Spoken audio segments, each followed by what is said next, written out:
महाभारत का युद्ध शुरू होने को था। देश भर के योद्धा या तो कौरवों के साथ थे या फिर पांडवों के।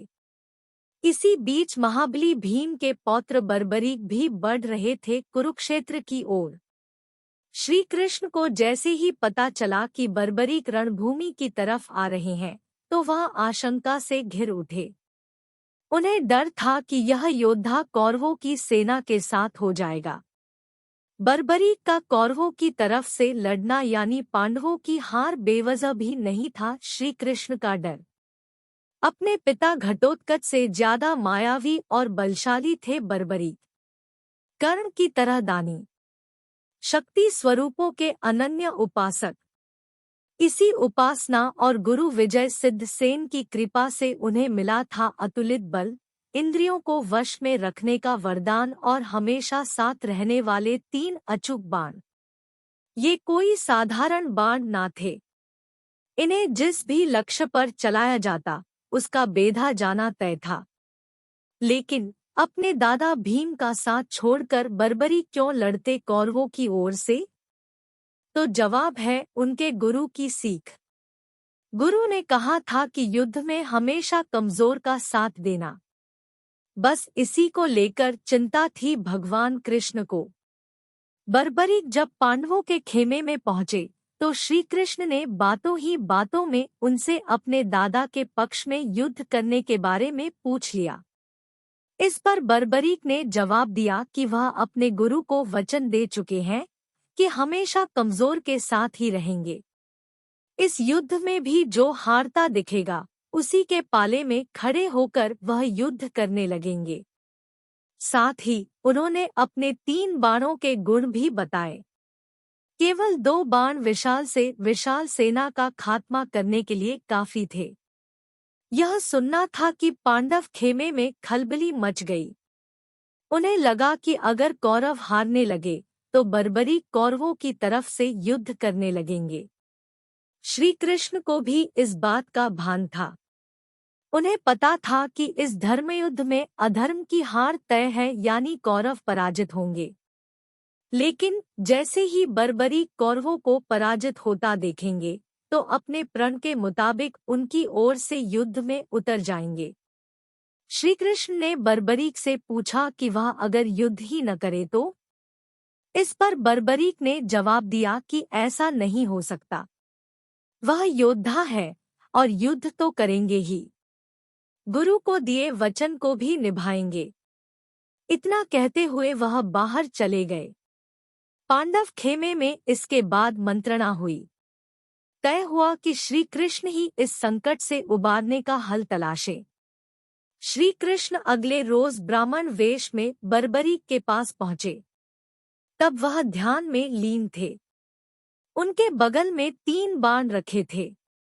ब्राह्मण को देखकर बर्बरीक ध्यान मुद्रा से बाहर आए और चरणों में प्रणाम किया। ब्राह्मण ने पूछा, यहाँ पीपल के पेड़ के नीचे ध्यान मुद्रा में बैठे होने का क्या कारण है और तुम कौन हो? बर्बरीक ने उन्हें अपना परिचय देते हुए बताया कि वह युद्ध करने आए हैं। ब्राह्मण ने इस पर कहा, तुम्हारे पास तो केवल 3 बाण है, इनके सहारे युद्ध कैसे करोगे? इस पर बर्बरीक ने उन बाणों के अमोघ होने की पूरी कहानी सुनाई। ब्राह्मण ने पीपल के पेड़ की तरफ उंगली दिखाते हुए कहा, मान लो यह पीपल का पेड़ एक विशाल सेना है और इसके सभी पत्ते एक एक सैनिक। कैसे तुम इन बाणों से उन्हें बेधोगे? इस पर बर्बरीक जैसे ही अपने बाणों का चमत्कार दिखाने के लिए धनुष उठाने को मुड़े, श्री कृष्ण ने पीपल का एक पत्ता अपने पैर के नीचे छुपा लिया। बर्बरीक ने अपने धनुष पर एक बाण चढ़ाया और पीपल के पेड़ की तरफ छोड़ दिया। सभी पत्तों पर निशान लग गए। इसके बाद जैसे ही उन्होंने दूसरा बाण छोड़ा, सभी पत्ते जमीन पर जा गिरे और तीर ब्राह्मण के पैर में जाकर लग गया। ब्राह्मण के पैर से खून रिसता देखकर बर्बरीक हैरान हो गए। उन्हें अंदाजा हो गया कि यह कोई साधारण ब्राह्मण नहीं, अन्यथा इनकी मौत हो गई होती।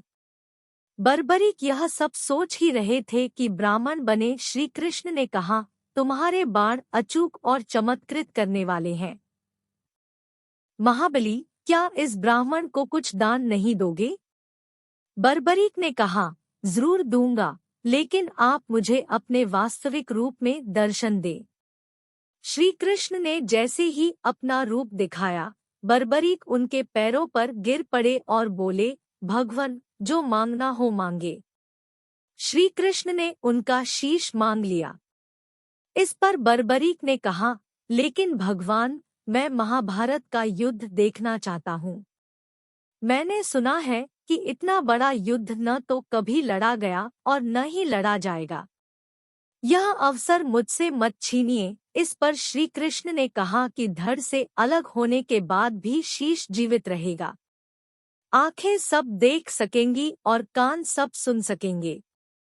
यह सुनते ही बर्बरीक की इच्छा पूरी हो गई और उन्होंने तलवार से अपना शीश काटकर भगवान श्री कृष्ण को दे दिया। मधुसूदन ने बर्बरीक का कटा शीश कुरुक्षेत्र के पास की ऊंची पहाड़ी पर रख दिया, जहां से उसने महाभारत का पूरा युद्ध देखा। श्री कृष्ण को बर्बरीक अपना मार्गदर्शक मानते थे।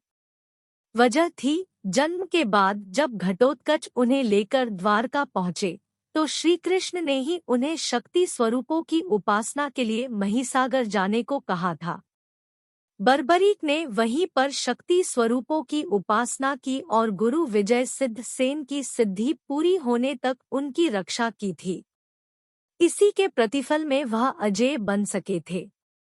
महाभारत के युद्ध में जब पांडवों को विजय मिली, तो उनमें श्रेय लेने की होड़ मच गई। युधिष्ठिर कृतज्ञ हो रहे थे वासुदेव के प्रति। वहीं भीम को लग रहा था कि उन्होंने ही धृतराष्ट्र के पुत्रों को मारा है और इस वजह से युद्ध का परिणाम उनके पक्ष में आया।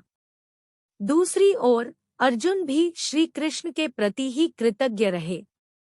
आखिरकार तय हुआ कि बर्बरीक ने पूरा युद्ध देखा है, तो उन्हीं के पास चला जाए। बर्बरीक ने उनसे कहा, मैंने तो शत्रुओं के साथ केवल एक पुरुष को युद्ध करते देखा है। उनके बाईं ओर 5 मुख थे और 10 हाथ, जिनमें त्रिशूल आदि वह धारण किए थे। दाहिनी ओर 1 मुख और 4 भुजाएं थी, जिनमें चक्र आदि अस्त्र शस्त्र थे। बाईं ओर उनके जटाएं थी और ललाट पर चंद्रमा सुशोभित हो रहा था। अंग में भस्म लगी थी। दाहिनी ओर मस्तक पर मुकुट था। अंगों पर चंदन लगा था और कंठ में सुशोभित थी कौस्तुभ मणि। उस पुरुष को छोड़कर कौरव सेना का नाश करने वाले दूसरे किसी पुरुष को मैंने नहीं देखा। श्री कृष्ण ने इसके बाद बर्बरीक को कलयुग में उनके नाम यानी श्याम के नाम से पूजे जाने का वरदान दिया और उनके शीश को रूपवती नदी में प्रवाहित कर दिया। यही बर्बरीक बने खाटू श्याम।